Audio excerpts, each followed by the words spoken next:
Welcome. You are now listening to the Better Agent Brand Podcast, where we help the modern real estate agent say goodbye to outdated marketing tactics and instead grow an authentic and magnetic personal brand that actually connects. And with that said, let's get into today's show.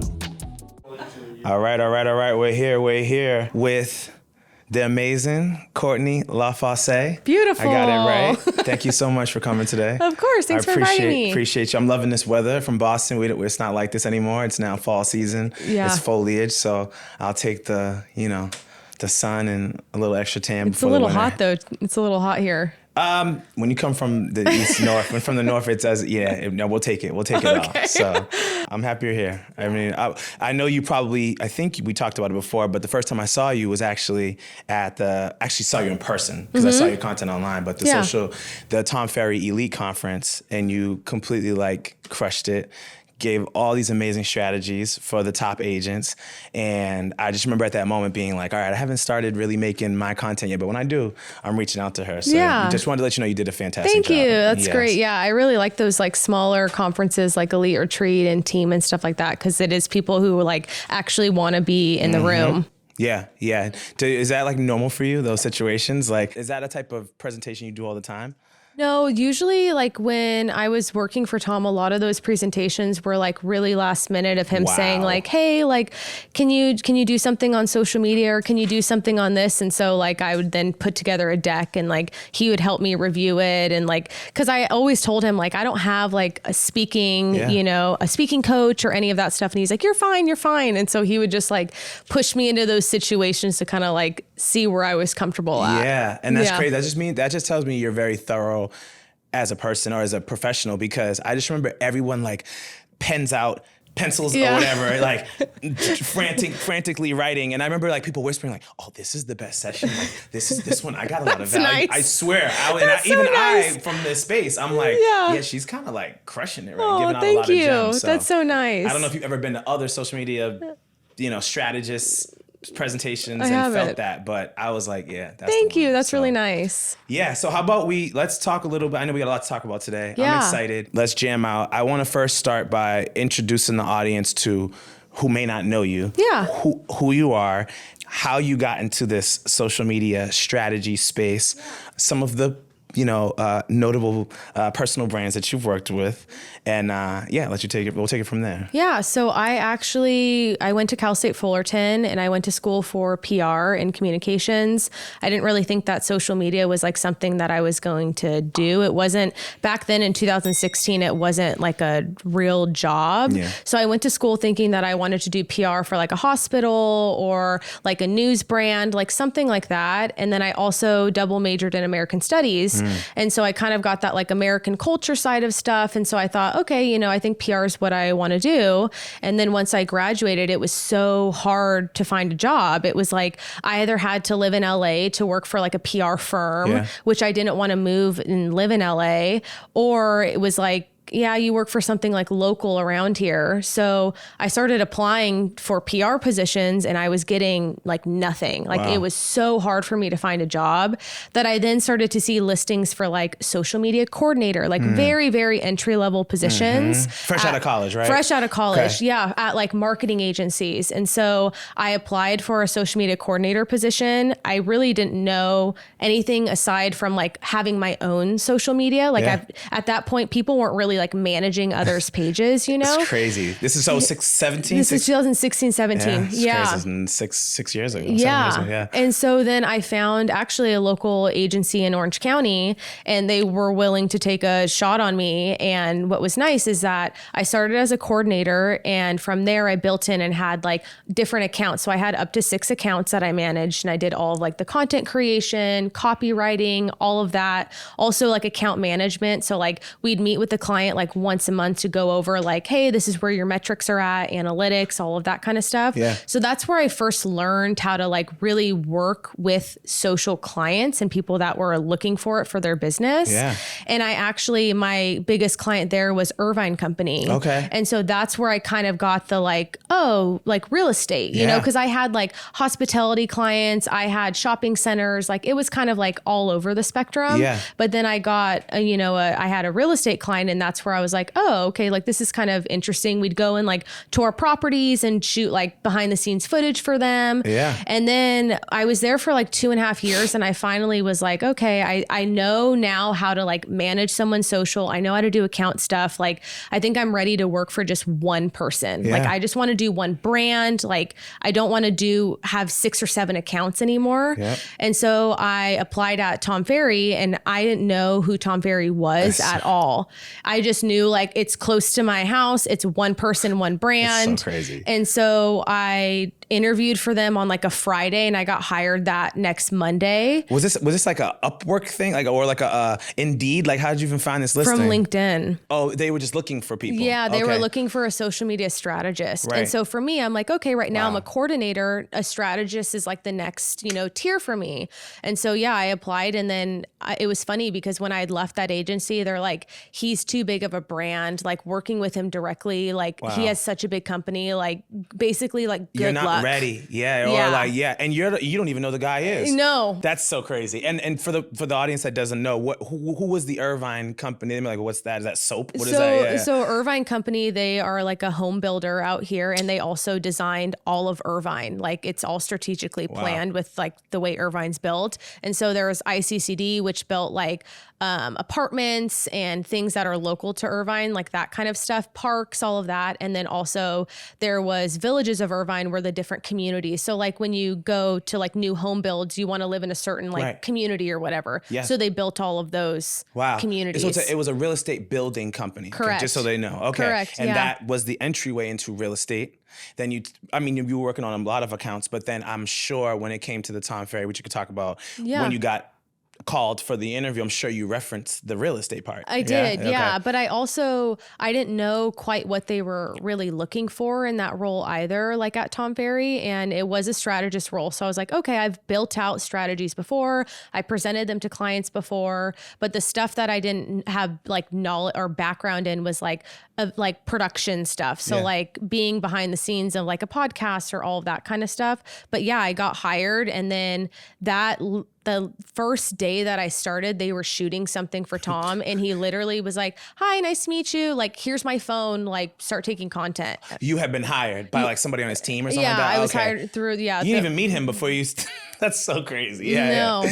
Yeah. Wow. And he's like, oh, you're the person. Okay. Yeah. Cool. Yeah. Here's my phone. He handed me his phone and was like, oh yeah, like start like film some like behind the scene content. I was like, okay. What a first day. Yeah. I was like, oh wow. And it was so funny because I was like, wow, like to think that this agency told me like good luck, and I'm like, this man just handed me his phone and was like, welcome, wow. Like so friendly. Do you have any clue of where his like benchmarking is a thing? Where he was at, let's just even say follower account. I'm sure it's grown in 7 years. Like, I bet it's been a big, gap. Yeah. Yeah. I think like when I had first started working for him, I was doing just a strategy, and they were also going to hire a specialist. So there was going to be 2 of us, but that never ended up happening because I had so much experience from the agency. Like I was just doing I didn't know, but I was also doing the specialist role because that's what I was doing at this agency. Right. And so I worked for Tom for 4 years, and we didn't hire someone to help me maybe till like year 3 for me.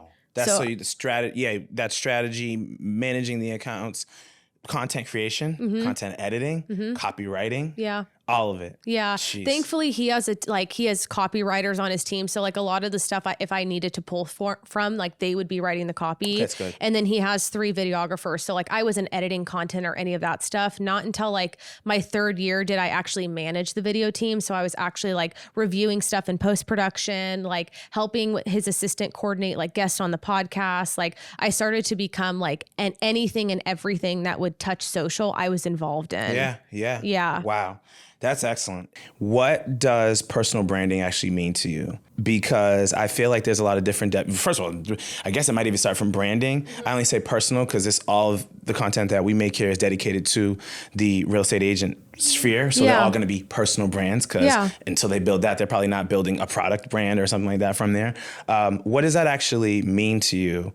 What is the definition of it to you? You know what I mean? Yeah, I would say personal branding, the definition for me would be like, it's your strategic effort to really define like who you are as like a person, your values, your identity, what service or product you're offering. And that's both your personal and your professional life. So it's really like the strategic cap of like, okay, what are you doing and who are you about? Like that to me, like that would be what personal branding is. Yep. Does that differ at all from just branding?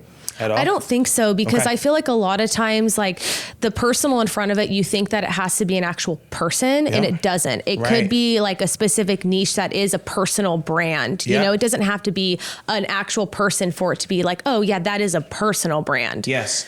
Do you feel like, how do you feel about like maybe like 15 years ago, you could just launch a company, and I guess you could now too, but it would just be like, okay, here's my product, here's the services, boom, boom, maybe do a cool ad around it, right? Like for example, like BMW, we don't know who, there's no person behind that per se that I know of, but you think about like Apple, obviously, Steve Jobs, you think about Tesla, you think Elon Musk, you right? Like we're in this era, Mark Zuckerberg, blah, blah, blah. Like, what is that? Is that like, why is that happening? Do you get what I'm saying? Yeah. Or, as humans, are we more privy to wanting to know whose behind this stuff now as a visionary, or like, why do we care? I think there is a little piece of that, but I also feel like a majority of people sometimes want to put a face to a brand. And so they're looking for that person to be the face. A lot of times, even the brand behind it, it may not be that person who created it. It's someone who they chose within the company to be the face of it, you know? Very much so. It just kind of depends on what the company's approach is to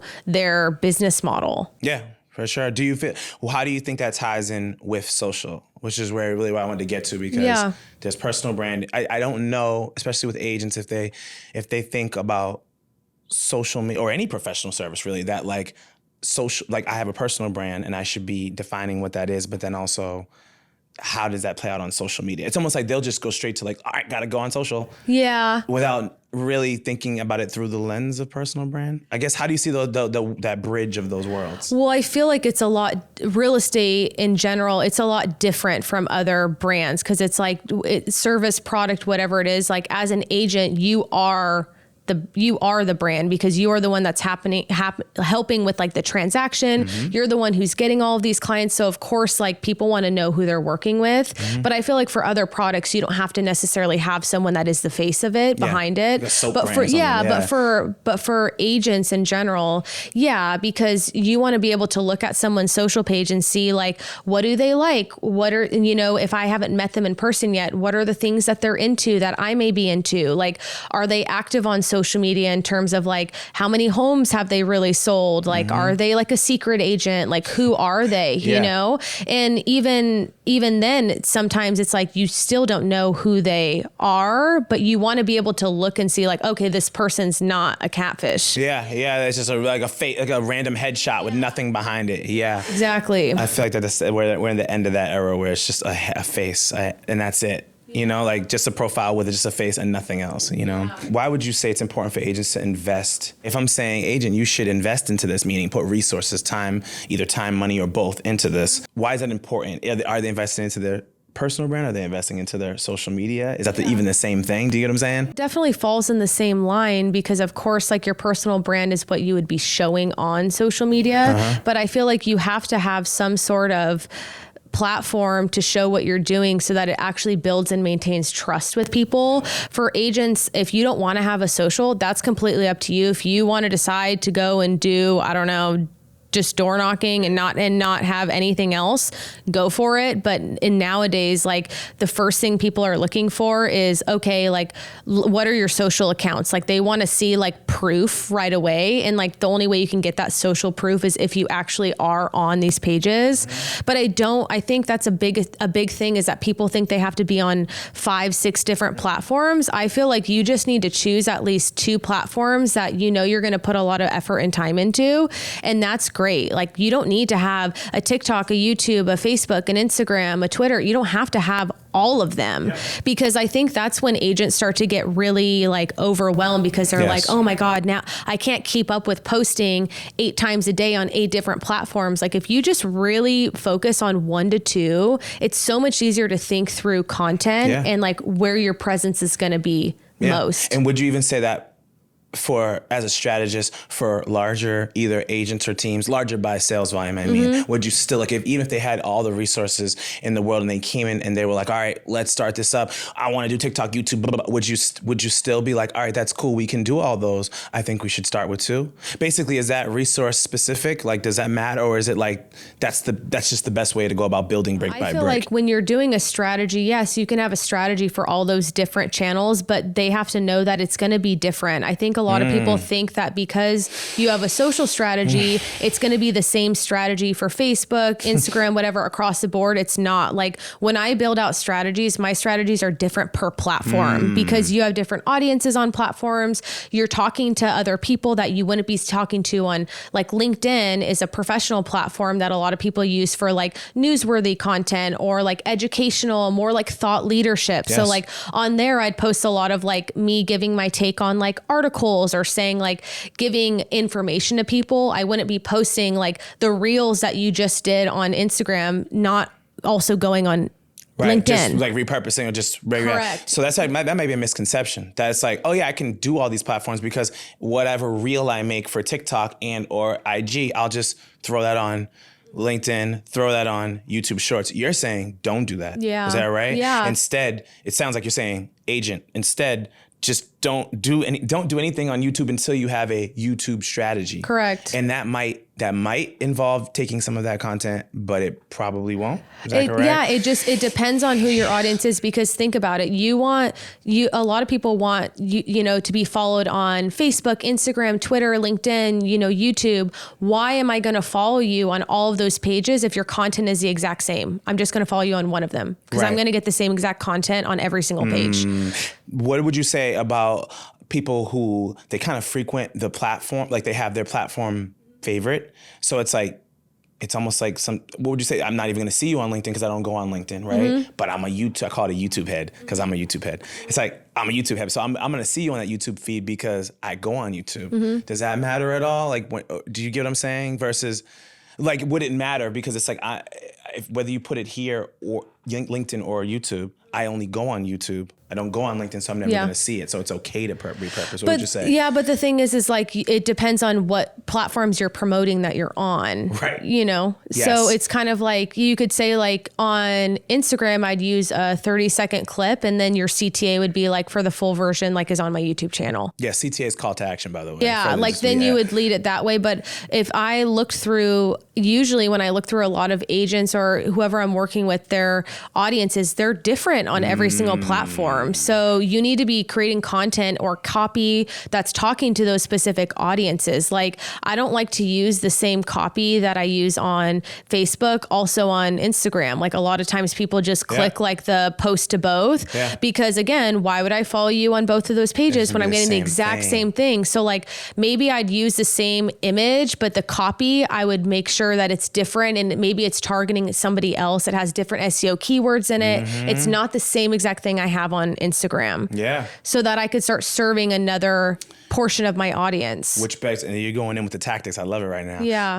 Then that begs the question, as the agent, how do they know that this audience is different? Or how are you gauging that? Is it, I can see that this one has, 10x the amount of followers. Is that it? Is it some type of other performance metric? How are you deeming that the audience is different? Yeah, it's how can they do it? Yeah, it's just going into your insights and seeing actually who your audience demographic is. I mean, every single platform now has such like in-depth insights that you could really see, like, okay, age, sex, location, time to post, like you could see everything on there. Right. And that also goes into, time to post. Like maybe I post something on Instagram at 5 a.m. because that's when I know my audience is awake, because I have a time zone of Dallas, New York, and California. That's where my audience is. Yeah. But on Facebook, I'm going to post that post at 10 a.m. because I'm getting a lot of just California people. So 10 a.m. maybe is when people are like first checking their phone after they've settled into work. And this level of detail, I love it. Right. So basically those insights will start to tell you,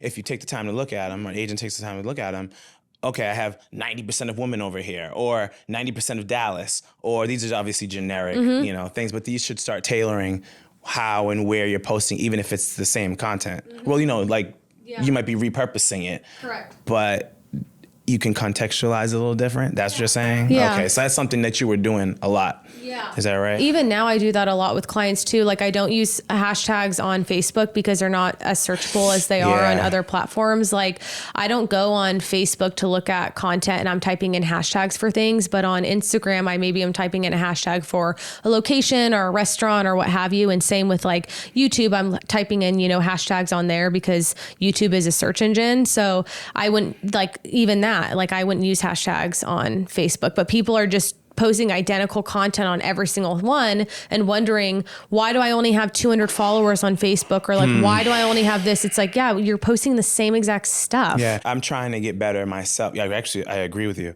I'm trying to get better myself at not being like, don't do that, and trying to get more empathetic. Like, well, why does that happen? And when I ask myself that question, I feel like the answer is, I don't have the time. You're talking about the agent, right? So it's like, yeah, that sounds good, Courtney, but like, I don't have a social media strategist just yet. I don't have these things. So it's just easier for me to just, the little toggle button, send it over there, send the caption over there, send the photo over there from at least from Instagram to Facebook. Yeah. But you're saying, so what would you say to that? Because that's the empathy lens on it. Like I just don't have the time or space. Yeah. But and that also leans into what I said, then focus on 2 channels. Yeah, you're right. Like then you do have the time and space. You're not focusing on 5 different places of like, what should I do here? And what should I do? It's like, okay, I have 2 different channels that I am focusing on. Like that's the content that I'm going to create, and literally just changing a few words, changing the graphic style a little bit, like isn't too much of an ask. Yeah. And it's cool because we're talking about like, again, like all these multiple platforms, and then like basically how to pick which one or pick that one.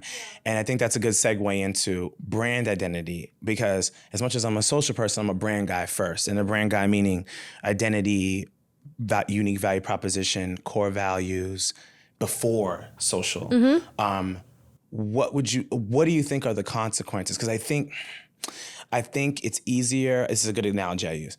I think it's easier to see the gardens like not right because you're looking and there's no more fruits or the trees are dried up, right? But it's harder to see what's going on with the soil because it's just underground. It's like you don't know yet, but the work is done in the soil to build out the garden. That's why I use about brand identity. That's my analogy for brand identity. What do you think are the consequences? Because I think I can preach this and try to inspire people all the time. Like, hey, you should work on your brand identity or focus on it or hire people to help you with it before going into marketing.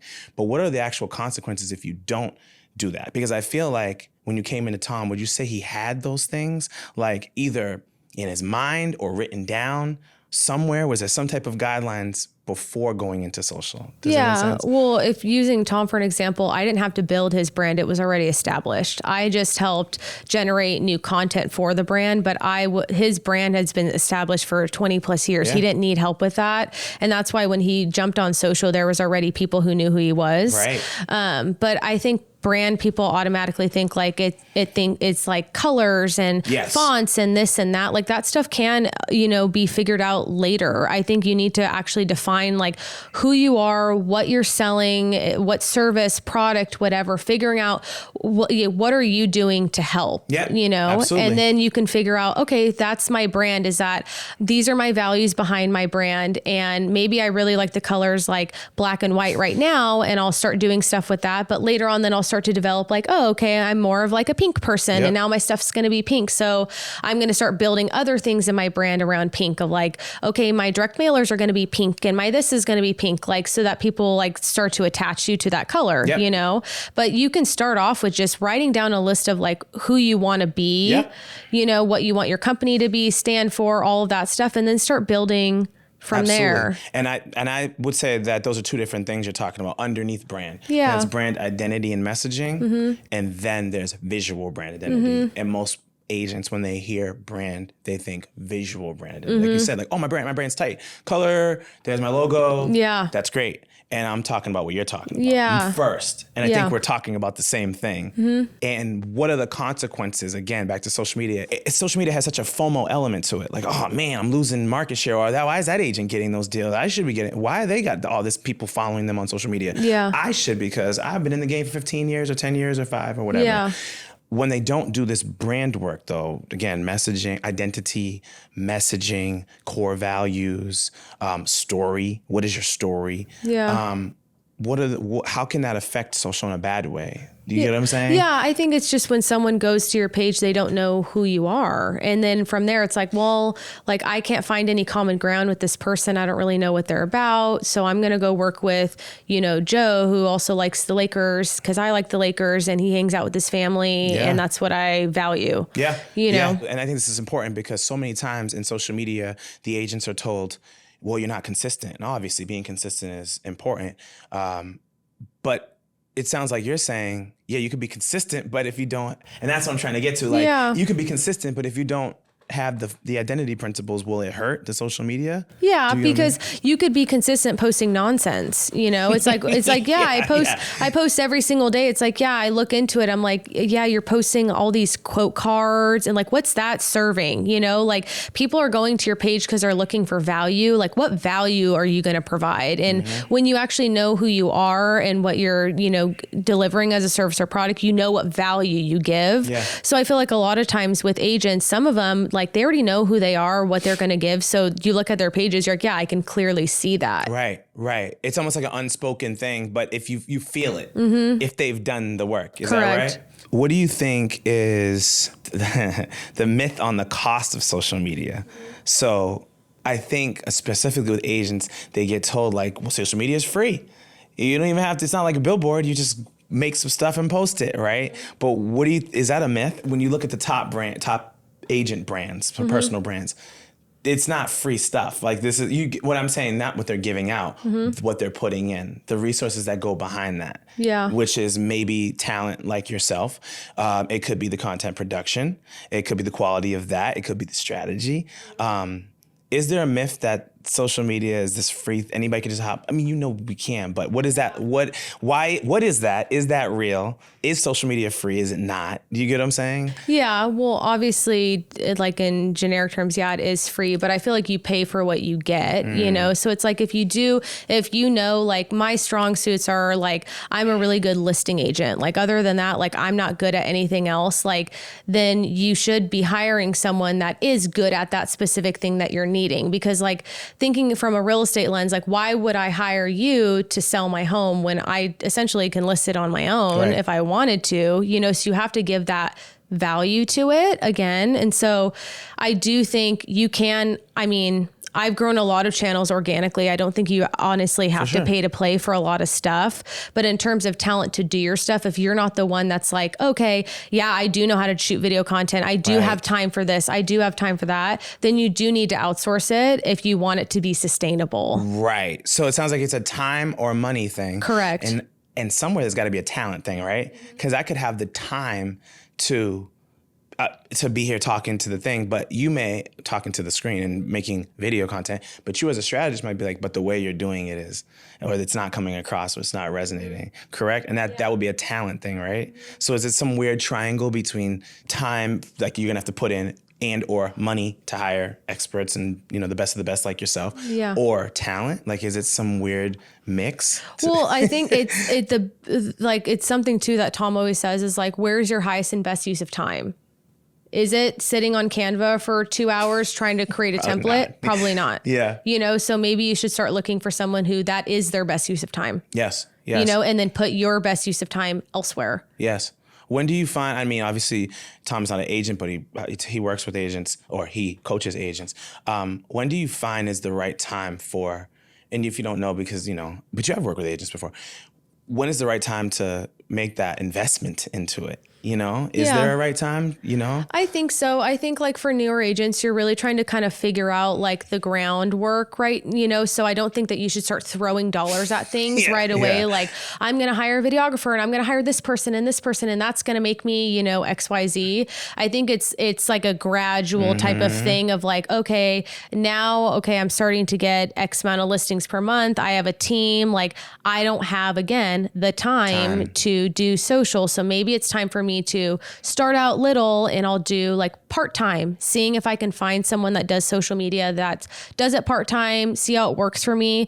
And then when I have the resources, now I can afford someone full time. Right. And now like you need to start to build into it, because I feel like a lot of times agents, like they right away are like, okay, well, I just met with my assistant and my assistant said that she knows how to do Canva stuff. So like, I'm going to start sliding some social stuff over to her. And then your assistant's like, I'm literally organizing this, that, and the other, doing content, doing this. And then you get people that good people that leave you, and you're like, why did you leave me? It's like, well, because I got hired to manage your schedule, and now I'm managing your social and your schedule. Wow. Yeah, that's a great point. I actually never thought about that. Yeah. Because you could be throwing all this extra work on them, thinking like, oh yeah, she has like a cool account, and and then when you really get into the nitty gritty, it's like, she's overwhelmed and probably feeling underpaid. Yeah. And maybe even underappreciated. Yeah. Or he doesn't have to be she. Yeah. And it's kind of like, all I did was mention I liked Canva once, it's like. And you threw it on me. Yeah. And now all of a sudden I'm now your social media person. But then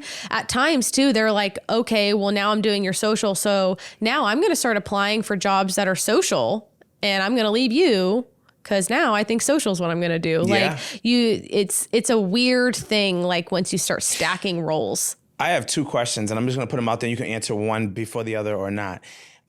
Why is that role, like a transaction coordinator in the real estate space, is seen as like a role, like you better have that, or you're not gonna, your whole operation might fall apart because you need the transaction operator. Yeah.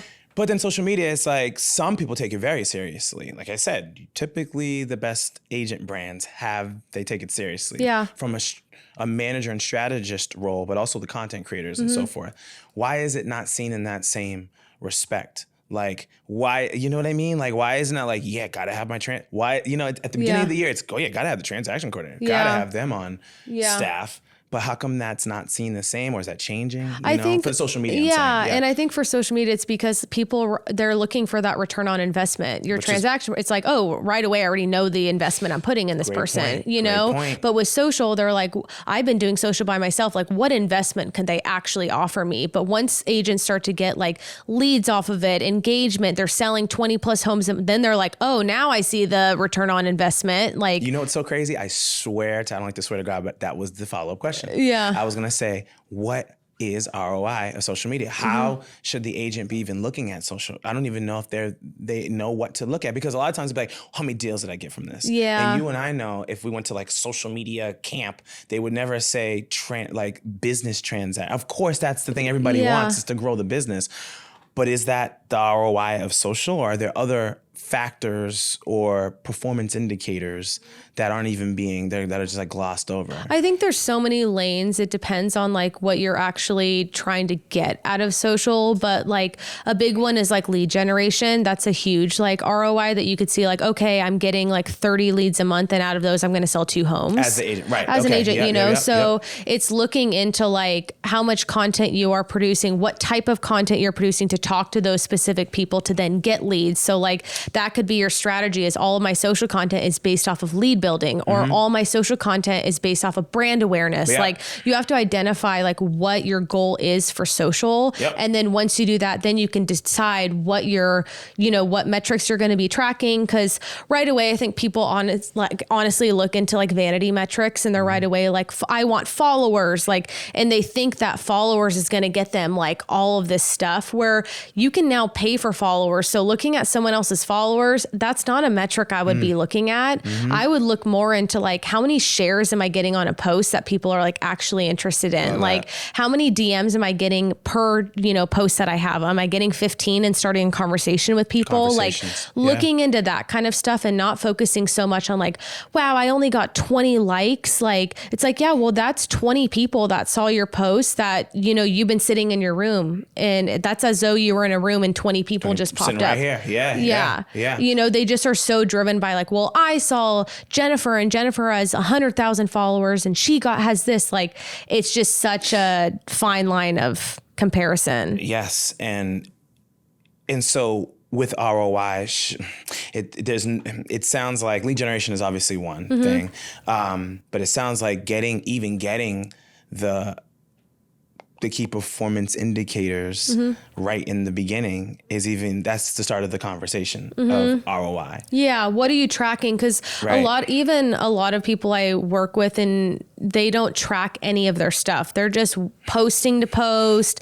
They're like, well, I have, 14 posts going out a week and I have this, that, and the other. It's like, okay, well, what were your metrics at the end of the month? They're like, metrics, like people aren't looking at that stuff. So why is that fair? I mean, life isn't fair, but why is that fair to be like, I don't know the ROI of social. I'm not doing that. Like you said, transaction coordinator. Oh, thank God he or she was around because those 2 deals might have fell through, which means $50,000 not in my pocket or whatever. Yeah.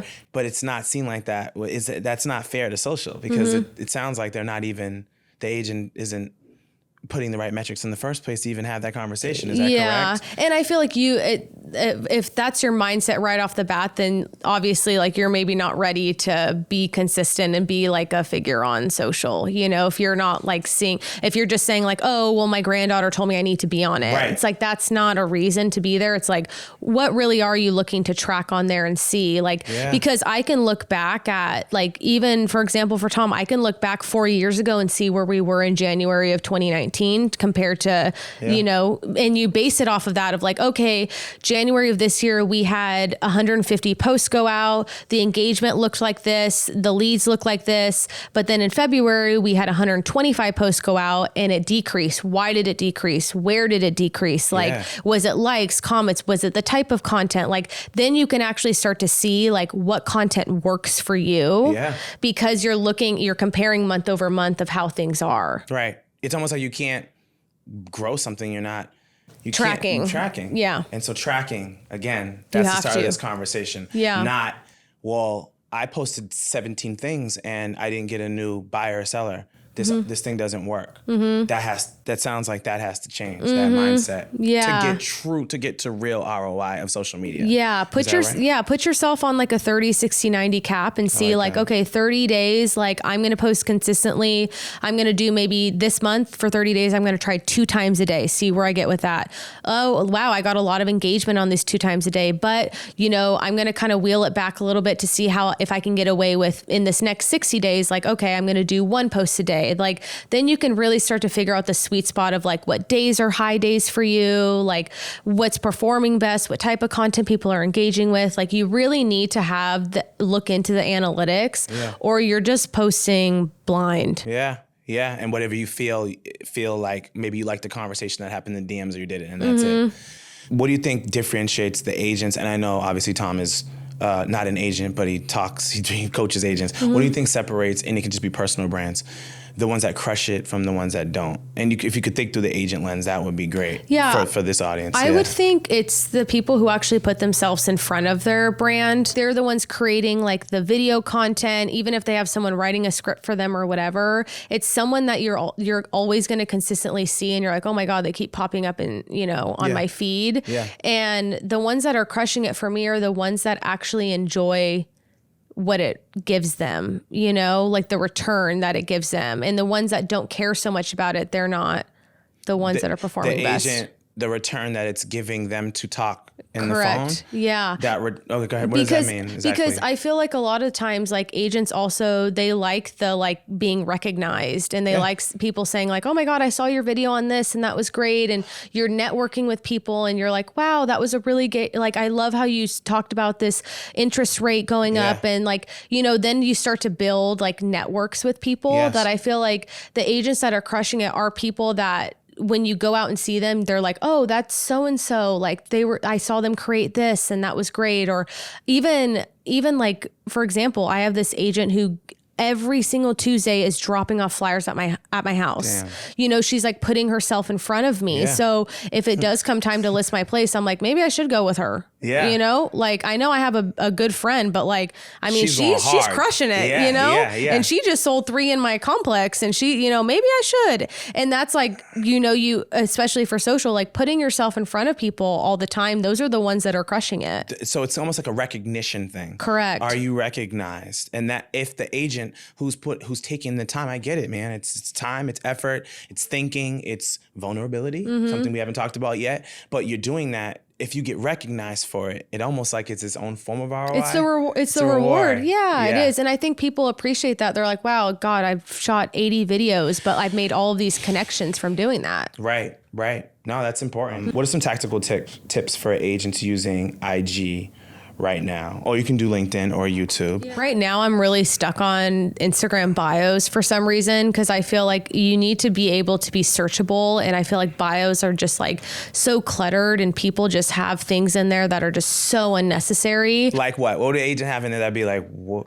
Like, your number one agent, always here for you, or like things like that. I'm like, I don't really care about that. Or like really love ice skating, or like, you know, things like that. I'm like, I don't really care for that stuff. Yourself because you said they're going to work with the person who like likes running, or if they're showing their lifestyle. But you can show that in your feed, you know, and you can show that in your stories. You can have a highlight for that. Like, I get like the kids thing is one that sticks out for a lot of people. So like I get it in your bio, put like mom of 3 boys or something like that. But that would be on like your 5th line. Like, don't put that as your top line. Like, that's top real estate in your bio. Like, you need to be putting like your, like where you work. Like, I don't want to have to go on your page and I'm like, where does this person work? I'm like, like, so I would have like another thing is like having your actual @name, your name.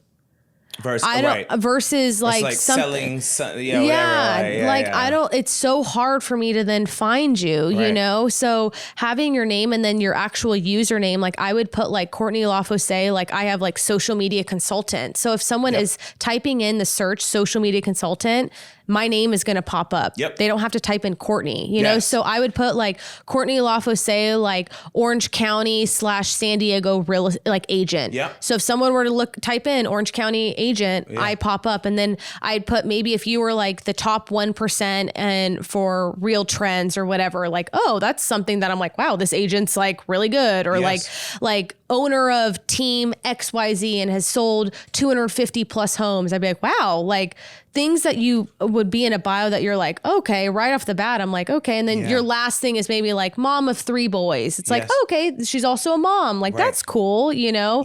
And then in your links, like a link to your website, have your email on there, have your phone number. Like, there's places that you can put that on Instagram. You don't have to actually put it in your bio. There are literally buttons that you could put your number and it will say call, or you put it your email, it will say email. Like, don't waste that real estate in there for that. No pun intended. And it's interesting because you're not even you're talking about like setting up the profile. You're not even talking about like, okay, post number 63 needs to be. You're literally like, you have no post. This is the stuff that is the first issue. Sounds like one of the biggest issues. Is that right? Yeah, that's something like right off the bat. Cause when you first look at, let's say you're going to a restaurant that's down the street, you're going to look right away of like, okay, what's their bio? Like, what kind of food do they serve? Like, what, like right away, those are things you're looking at. I'm not going to just start scrolling through your posts. I'm like, okay, I want to see who you are first. And then I'll take the extra time to go through your stuff. You know, maybe I found your video on like a Reels and then I go to your profile page. I want to be able to know what you do, what value you're going to bring me and how you're going to serve, you know? Do you, like, what's in the vein of that, moving over to video, like it's changed so much since you came into the space. I guess any tactical tips around it? I think when I'm, you know, consulting the agents, I talk a lot about like, okay, we are in the TikTokification of era of things. So, cause they're not understanding why, like, what I just did a video. I did a 30-minute video last week. And I'm like, yeah, but we're on the short form, which to me is a TikTokification. Cause that used to be, remember like IGTV? It was actually not even too long ago, maybe right before the pandemic. I feel like it was like, get on there and like make a whole show. And then somehow it quickly turned into like short pieces, more consistent. You get, so I guess just talk about the video end of things. The biggest thing is just start. doing it. I don't think you need to have this production and you don't need to have these lights and XYZ. Like, just turn on your phone and just start talking. Maybe your first couple of videos, you're talking for 5 minutes, then you're talking for 5 minutes. Like, you need to get in the groove of things. Like, you're not going to know unless you start. And I think that's the biggest thing is like, now you can do everything directly on Instagram or these other platforms if you want. You can add captions to them, or you can go to different apps, but like, they really make it so seamless for you to just try. Yeah. And for the, I guess, beyond that, the person who's like getting started, I guess, well, let me talk about vulnerability. What, like, we've been hearing this. These agents have been hearing this for years. Like, just get on. It's easy. Just make one. Even sometimes in the seminars, whoever's teaching or coaching will be like, pull out the phone right now and do it. And they'll do it, and then they all clap, and then they don't do it again. How can they get over this hump of, and maybe it's just too personal. I don't know. I don't know if it may not be a one size fits all thing, question, answer, but like, how can they get over the hump of, it's a carousel post. That's not what we're talking about. You actually gotta be here and press record and put it out. I feel like if you like just start doing it, set a goal for yourself. Maybe you don't want to be on camera right away. So you want to just shoot some B-roll of stuff and then just talk, like I like that. So maybe start doing that so you get comfortable like talking on camera. I like that. And then let's say you set a goal of like, I'm going to do 15 of those. Right. Then and then do like, okay, now I'm going to do 15 of like me actually talking in front of the camera, but I'm only going to do like a minute to a minute and a half. Like, set like milestones for yourself and work your way up to it. Yeah. If you're not quite ready to be the face of stuff. Yeah. Like, I'm sorry, I didn't mean to cut you off. No, go. I just feel like I just think about athletes, and it's like, you don't just go and shooting like Steph Curry from the beginning, like 900 shots a day. It's like, let's start with shooting a free throw correct. Like, let's start there, like sit right in front and just work your arm, like. But I think the agents, to that same analogy, they see the Steph Currys of real estate, and it's like, how am I gonna? No point of even trying. I can't compete against that. And you're like, no, just work on the basics. Yeah, just start. Because some of the times too, it's like, well, they don't really know. Some people don't know how to do captions, or they don't know how to use stickers or whatever it offers. Like, so then just start testing around with it. Of like, okay, I'm gonna shoot B-roll, and for this one, I'm gonna record. So that's cool. I never knew that you could record on Reels before. And just start there and set yourself a goal of how often you want to do it. And then, okay, now it's time for me to be in front of the camera. So I'm going to get a little tripod and I'm going to set it up, and these are the topics I'm going to talk about. Yeah. And just start there. Like, I had a consultation call with someone, and she literally called me and pretty much was like, can you tell me how to use Reels? Like, she's like, I don't know. That was the call. That was the call. Yeah. I don't know how to do anything at all. And I showed her, I sent her some YouTube videos, some examples of things to look at. And now it's so nice. I look at my feed and I'm like, wow, she's doing so great. Yeah. She's in front of the camera now, and she's shooting a video a day, and she doesn't have any lights. She's just walking around properties, or she's in her backyard, and like, she's starting to feel more comfortable. Yeah. And every video I watch, I'm like, wow, that was a great topic. And then I see 4 down and I'm like, wow, another agent stole her topic. Like, yeah, wow. She knows, like, she's now like, she's killing it now. Building up. Yeah. I think that's very inspiring to hear. As simple as that is, that like, it's just like a workout regimen. You're not going to be you don't have to go in there and be bodybuilder tomorrow. Yeah. Let's just start with a couple weights. Let's just start with a few reps, and let's just keep building. Yeah. You know and I feel like a lot of times if you go to these seminars and stuff, and they're like telling you like, you're behind because you're not doing video, and like, you need to do this, like, that's only pushing people into a hole. They're like, this is so overwhelming. I really can't do this. Like, if they just say like, just start, like, here are a few examples. Like, some people need a little bit of, a push. And then obviously they make, like I said, they pick up, make one right now. Why do you think it stops after that? Because that happens all the time at the social media conferences. Because like, pick it up. Because I think that they're around other people who are doing it. So it's like, I'll do it too. But then when you're in your room by yourself, you're like, this is freaking weird. Like, and then so to get over that hump. Yeah. So just film, like, maybe if you're doing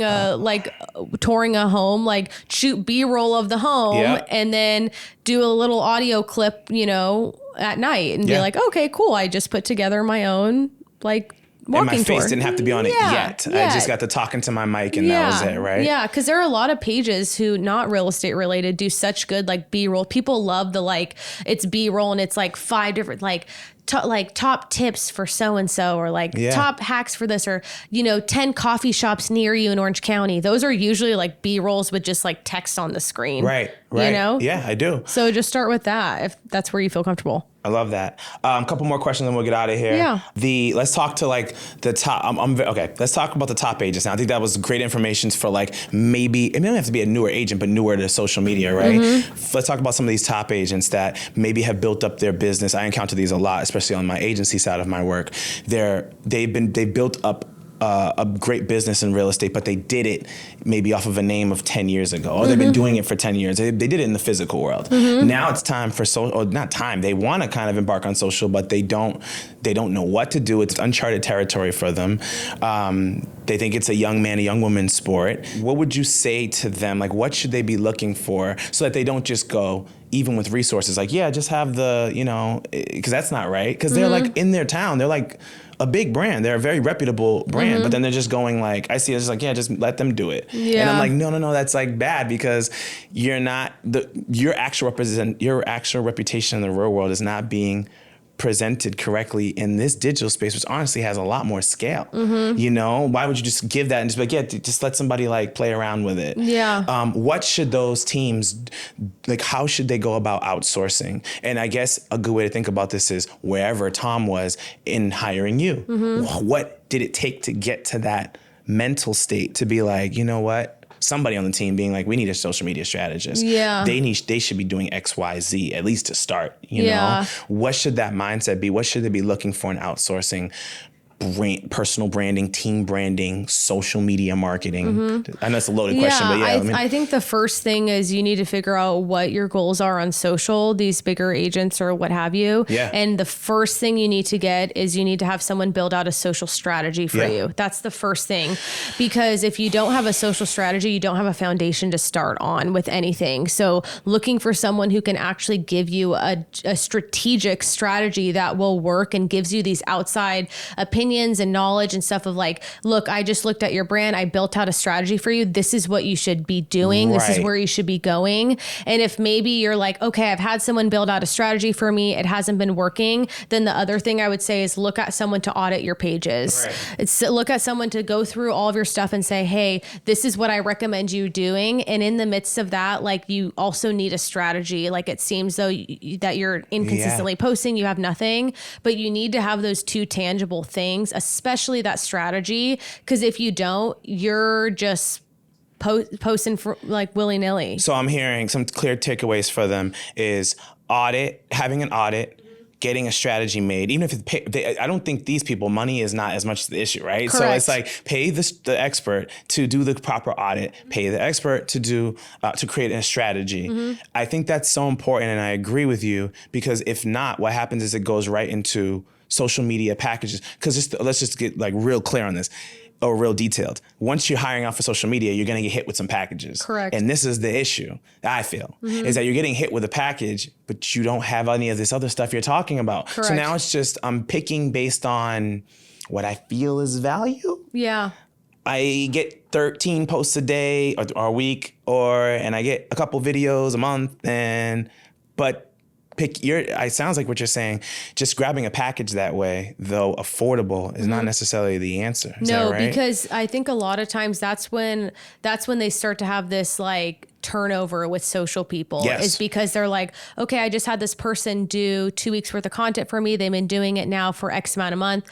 I'm not getting the results I want. I'm not getting this. And the person can be like, whoa. Like, you didn't tell me what your goals were. You just told me to create content for you. Like, I don't know who your target audience is. Like, all I'm doing is creating content based off of like what I think agents should have. But if you were to have a strategy in place, and then you hire someone to do your content, you could say, this is my strategy. This is how I want you to build content around. Yeah. It needs to fall within my content pillars. These are my target audiences. These are my client personas I want. This is how often I want to post. Like, this is what my strategy has. Yes. So it should actually go strategist. So actually the outsourcing, because remember, it starts from, I need to do this. I don't really have time, but I know I should. And this agent's kind of taking some market share from me. They really shouldn't, because I've been doing this a lot longer and I have a better reputation, but man, they're crushing it. You know what? Can someone help me can someone do this for me? Yeah. I think the do this for me, it's speaking to manager, but it sounds like you're saying it really should start with strategist. Yes, because then what happens when you just have someone start to do or create content, again, that's where the turnover happens. And that's where agents start to, well, I didn't like this. And, I'm not having this. And what are you spending time on? And why is this a full-time job for you? Now they start adding different things. Well, now I also need you to do my video and I need you to do this. But if you have a strategy, this person could say, well, in your strategy, it says 8 hours a week is focused on content creation. It also says 3 hours a week is on community management. Like, the strategy is a great way to have a conversation and to pivot things, because like, even when I built strategies for Tom, it was so nice because it was like, if he would tell me like, hey, I have an idea, I want to start doing X, Y, and Z, I'd be like, okay, well, if we want to do X, Y, and Z, I now have to remove X, Y, and Z from the strategy. Yes. So what are you willing to give away? He's like, oh, well, I don't want to give that away. I'm like, okay, so then your idea, maybe we'll look at it like Q4, but right now it's going to mess up like the flow of what we're actually trying to track and look at. Right. And if this strategy is not had, then again, when they're sent some packages, they're just picking based off of what? Feeling or value or perceived value. Because they don't even know the value of a reel or 19 reels or 200 reels a month because they haven't done it yet. And they're just being like, that seems like a good price for a lot of carousel posts. Yeah. Is that what's going on? Yeah. And a lot of that stuff too, it's like, they're just very much templated stuff. So it's like, someone's like, wow, I can get $2,500 to just like do like 2 weeks worth or whatever. Right. Like, but again, it's easy to have those conversations when you have a strategy, even if things maybe are not going the way that you want to. You bring in the strategy and say, hey, I just wanted to follow up. Like, you're kind of not creating content based off of what I had originally intended in the strategy. If it's different, like, can you give me a reason as to why? Is there something maybe you see in my strategy that needs to change? Like, it's a conversational tool as well, because it was something that was cemented in. It's almost like an accountability partner on paper. Like, I can go do this, but what about strategy? Oh, you doing all this extra stuff, that's cool. You wanted to show off that you're playing soccer all the time, but strategy. Yeah. We signed off on this. We agreed on this. Like, and it's and the thing too is like, okay, I see you do a lot of soccer posts. Like, yeah, we do have a content pillar for personal, but we agreed on like 2 personal per week, and now it's getting up to 4. So now, do you want me to do 4 personal and now 3 informational? So I need to take one away. Like, it's a great way to have that, reference tool back to. You're good. You're good. Yeah, this is why you're you are. Yeah. All right. So that was great. If you had one takeaway piece of advice for an agent that's on the fence about really investing into building their personal brand on social media, what would it be? Deciding what you want for yourself in this specific business. Like, what time do you want to put into it? Because I feel like a lot of times it's like, well, it's too much for me, I can't be doing that. But then your end goal is you want to sell XYZ homes a year, and you want to be the top agent and this, that, and the other. It's just twofold. Like, social is just something that comes with it. Yeah. Like, it's like it's not kind of non-negotiable in that, kind right? Of is to now. Get to the right. Yeah, because again, social implants you into this automatic trust, so if you could have a phone call with someone and they're like, they were a little like, I don't know about that. But then they see you consistently on social. They're like, I don't know, I'm going to give them another chance. You want to automatic. And for someone literally to type in your name and already have trust with you without even meeting you. Without ever meeting you is like insane. Like, they say 80% of the sales. So for the agent, meaning the hiring journey is done before they even, versus back 40 years ago, phone book, I got my glasses on, I'm going to find somebody. Now it's like, I already know about you. Well, I saw you. You love to talk about this. I know you like to play basketball. Yeah, I know. Exactly. And that's like, even, it's funny because like my agent that I had when we bought our house here. Congrats, by the way. Thank you. Yeah. That was, in 2018, I haven't heard from her sense. Which isn't good. I don't even know what she's got going on. Crazy. Like none of that stuff. And this was like our first time buying a home. Like, so, and I didn't work for Tom yet. So I didn't know, but now like we're looking to relocate to Colorado. And right away I was like, who's in Tom's ecosystem that I know? Because that already gave me a level of trust, you know? And right away I reached out to her. I DM'd her on Instagram because I was like, oh, she follows me. Was it good? Was her, what was up to standard? Yeah. Whatever was going on with her profiles? And she followed me and I followed her and I was like, okay. And so I reached out to her. I was like, hey, you know, I used to work for Tom Ferry. And she's like, oh my God, I totally know who you were. Like I saw you here. And I was like, well, I've heard nothing but great things about you, like from coaches and other people. And right away she was like, well, let's hop on a call tomorrow. I'll get a collection started for you and start looking at places. And so I'm like, wow, like, you know, and when I looked on her all profile, through the DM or search/DM, how this is so cool to hear from the social media perspective. Who's buying the house? Yeah, it's very unique. Did you look through her content? Did you watch reels? Did you have stuff? Yeah. And I saw like, okay, because I'm looking at a specific community. I wanted to see if she sold in that community. I wanted to see if she was familiar with like a certain like new builds that were going on, like what she liked to do. And she was like, when looking at her profile, she's very outdoorsy. My husband and I are very outdoorsy. She's into camping and this. We're into that. Like, so I'm like, okay, she lives the Colorado lifestyle. And that's what I'm looking for someone to be like, you're from California. We're from Colorado. Let me show you the lifestyle. And she showed it on her page, you know. And it's just so meta or whatever, reverse meta, because it's like the social media strategist is using social. Yeah, using social to find or attract or pick an agent. That's just hilarious. And looking at her social to build some trust to hire her as an agent. Like, that's so crazy. Yeah. Okay, let's talk about your new chapter and where people can find you as we exit out of this. And anything else you want to add in here, you know, that you're passionate about right now. Now my next chapter is I started my own social media consulting company. And so I opened up, I think in like July, I was actually like fully running. And now I've just been doing like one-on-one consulting for people.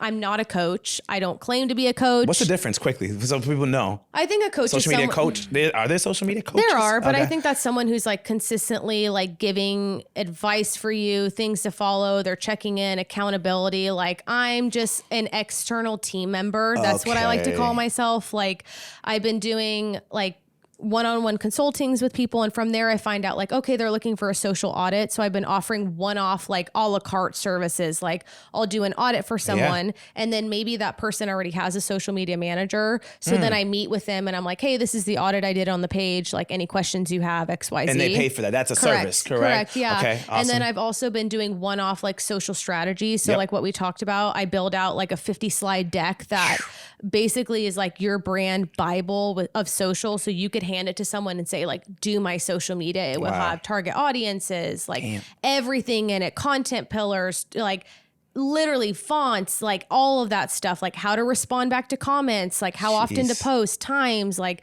I have like funnels in there, like everything. I build out those. And then I've also been doing actually, which is interesting. I never thought, but I've been doing a lot of hiring and training for people. So I've been having people reach out, like some of them are agents and people part of teams that are looking to hire a social media manager or looking to hire a marketing manager. So I've been going through resumes for people and I've been interviewing contenders for them. And they're utilizing your mind to see if the candidate is a good fit, but they don't want to hire you. Because you're not interested in that. Yeah, because this person wants someone full time integrated into their team.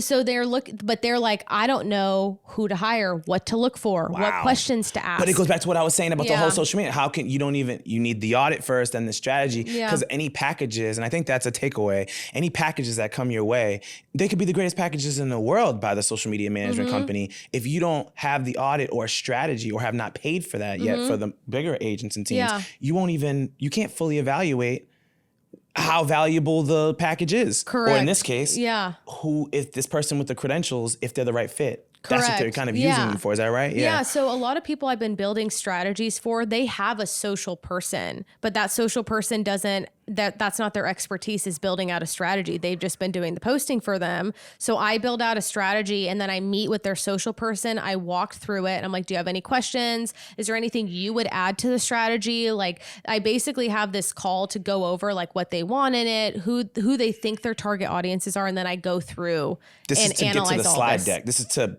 oh no, I'm sorry. The slide deck was a strategy. Correct. Or this is something different, So right? this is like before, if you maybe have a social person and you're like, we need a strategy, I then meet with that person, say, do you guys currently have one? If so, can you share it with me so I can overlook it? Wow. And then I build out like, well, this is what I'd actually recommend you have. And then after I build it out, I have a meeting with them to go over it. It's usually the team lead or whoever else is in that meeting.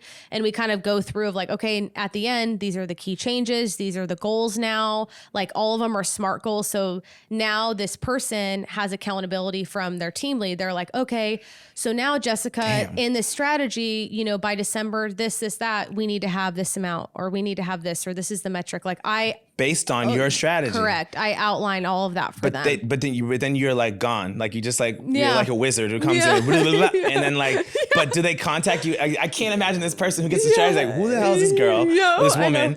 Can I talk to her? Like, they usually are like emailing me if they have any additional questions or whatever. Yeah. And some of the times too, then like, they're like, oh, we now need you to help us part-time with doing this on our team. So like, that's when I'll start to help with that.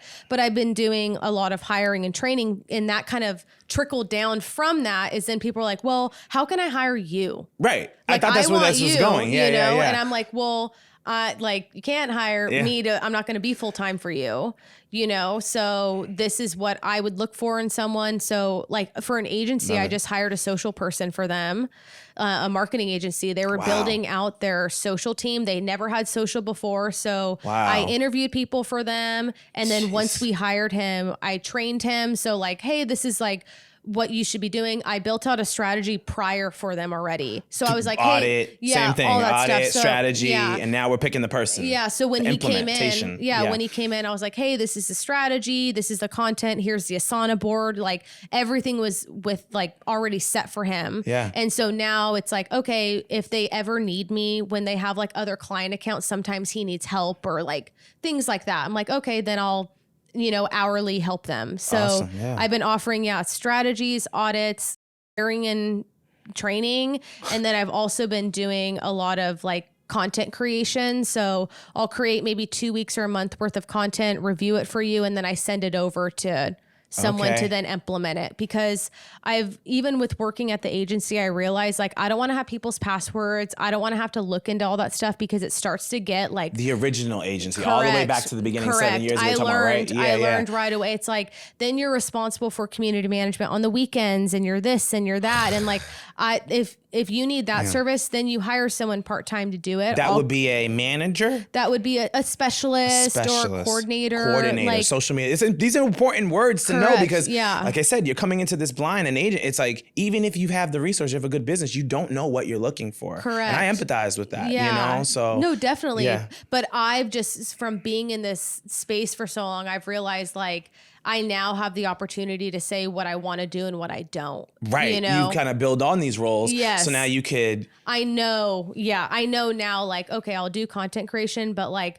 I don't want to have to now put in additional time to do someone's X, Y, and Z. And are there some people who are just like, no, I want it all, so I don't even want to work with you? People, a lot of the people I have worked with, they have a social person already. So it's like that person is then like implementing stuff for them. Right. Or they're starting out groundwork of like, I've had my assistant doing my social. I want to see what it's like now to have someone doing my content. Yes. Yeah, I gave her some stuff beyond Canva now. What can we do with you? Or can you help to bring me to another level? Correct. So I've been doing one-off things like that. So it's kind of like, again, an external team member. It depends on, once I have the consultation call, like what they're asking for. I'm super transparent of like, I don't do that. If someone says like, I'm looking for a videographer, can you come into my office and shoot content? Like, no. I don't do that. I have a contact for that. I'll give you, his contact information. Yep. And then I'll give like an introduction. Hey, this is so-and-so. He's, he can shoot content for you. But like, I'm very strategic now of where I place my time and what I want to spend time on. But some things it's like, okay, maybe I am willing to do X, Y, and Z. It's like a case by case thing for me, but it's just based off of, once that first consultation call, what I want to do. And then I could say, okay, I'm willing to give you on my schedule. I have 5 hours a week. I can give you consulting. Yeah. Right. Consulting for you. What a fun new world to be in. Yeah. It's really nice. Why don't you let them know where they could find you, handles, maybe not email, but website, give it to them so they can, So I'm obviously like brand new. So my website's still getting built out, but I'm on Instagram, LinkedIn, and Facebook under Courtney _Fossé. So COURTNEY LAFOSSE. And then in my bio on all of my platforms, if you want to reach out to have a consultation call or whatever, you can even DM me. I'm very responsive there, but that's kind of where I'm starting now from the ground up, and it's just me. So slowly but surely. Well, I love it. I hope they check you out. I'm a fan. I'm so happy you're here. I want to congratulate you on the new chapter. Thank you. Thank you for all you did in the past. You helped me become a better strategist. I love your delivery. You're not condescending. I love giving people their flowers. So I think that's a great place to kind of end this off. So thank you. I really appreciate it. And thank you for taking the time to chat with me. It's been fun. Absolutely. It has been fun. Yeah. All right. Well, we'll leave it at that. Leave it at that. If you have any questions, let us know. All right, guys. Bye. Bye.